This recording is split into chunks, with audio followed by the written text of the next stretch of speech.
दोस्तों नमस्ते।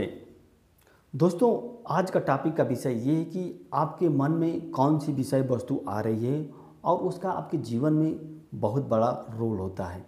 देखिए, आप इस दुनिया में आप जो भी कार्य संपादित करते हैं तो निश्चित रूप से आपके मन में वो कार्य आया होगा, तभी आप उस कार्य को संपादित करते हैं।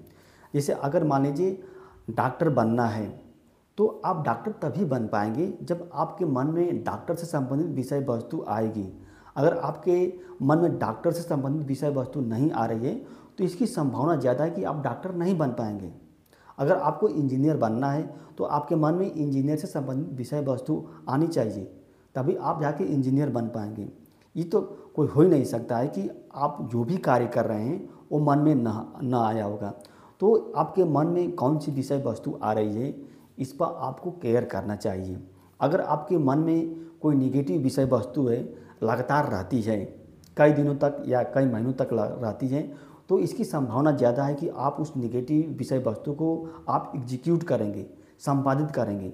अब जैसे ही निगेटिव विषय वस्तु को आप संपादित करेंगे तो आपको क्षति होगी। आपको क्या होता है, आर्थिक क्षति हो सकती है, मानसिक क्षति हो सकती है और सामाजिक क्षति हो सकती है। जैसे मान ला कोई व्यक्ति अगर अपराध काम कर दिया है तो उसके मन में जरूर अपराध से संबंधित विषय वस्तु आई होगी, तभी जाके वो अपराध का काम किया है। जैसे एक रेपिस्ट होता है, एक बलात्कारी होता है, तो उसके मन में बलात्कार से संबंधित विषय वस्तु आई होगी, तभी जाके वो बलात्कार किया होता है। इसी तरह से अगर आपके मन में कोई निगेटिव थाट आ रहा है तो उसको केयर कीजिए, उसको निगरानी कीजिए। आप हमेशा क्या होता है, पॉजिटिव थाट के बारे में सोचा कीजिए। पॉजिटिव कि जब भी क्योंकि अगर आपके मन में पॉजिटिव विषय वस्तु रहेगी तो अगर जब भी संपादित होगी तो पॉजिटिव होगी, आपको लाभ मिलेगा इसे। लेकिन अगर आपके मन में नेगेटिव विषय वस्तु है तो उसको रोकने का प्रयास कीजिए। अगर उसको संपादित कर देते हैं तो समस्या तो क्रिएट होगी। तो इसीलिए कहते हैं कि जैसे सोचेंगे आप वैसे बनेंगे। यानी कि अगर आपके मन में जो विषय वस्तु आ रही है तो इसकी संभावना ज़्यादा है कि आप उसको संपादित कर सकते हैं। तो आपके मन में कौन सी विषय वस्तु आ रही है और इसका आपके जीवन पर बहुत बड़ा रोल होता है। जैसे एक वैज्ञानिक होता है, उस वैज्ञानिक के मन में कौन सी विषय वस्तु आती है, तो इनोवेशन से संबंधित विषय वस्तु आती है, शोध से संबंधित विषय वस्तु आती है, तभी वैज्ञानिक जाके शोध करता है।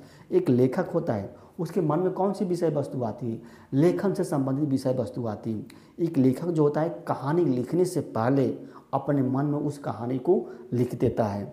जब तक वो अपने मन में कहानी को नहीं लिखेगा तब तक वो बाहर उस कहानी को लिख ही नहीं पाएगा।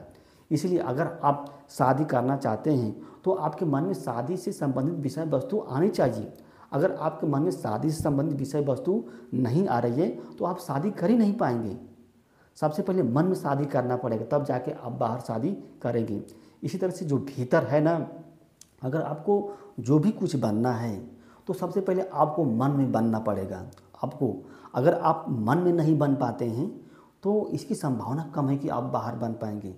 आप जैसे मान लीजिए आपको समाज सेवा का काम करना है तो आपके मन में समाज सेवा से संबंधित विषय वस्तु आनी चाहिए। अगर आपके मन में समाज सेवा से संबंधित विषय वस्तु नहीं आ रही है तो आप समाज सेवा का कार्य कर ही नहीं पाएंगे। तो इसीलिए आपके मन में कौन सी विषय वस्तु आ रही है ये केयर कीजिए, इसको निगरानी कीजिए। कहीं ऐसा ना हो, अगर मान निगेटिव विषय वस्तु आ रही है तो आपको क्या है, डिप्रेशन भी हो सकता है, एंग्जाइटी भी हो सकता है, आपके अंदर क्या होता है, तनाव भी उत्पन्न हो सकता है। तो ये आपके ऊपर निर्भर करेगा। आप अपने मन के स्वामी हैं, आप अपने मन के मालिक हैं। इसमें बुद्धि का इस्तेमाल कर सकते हैं, विवेक का इस्तेमाल कर रहे हैं, तो आप अपने मन में जो भी विषय वस्तु लाइए तो भरसक ये कीजिए कि वो लाभदायक है, कम से कम नुकसान करे आपको। तो दोस्तों ये वीडियो अच्छी लगी तो इसको लाइक कीजिए और हमारे चैनल को दोस्त सब्सक्राइब कीजिए। धन्यवाद, नमस्ते।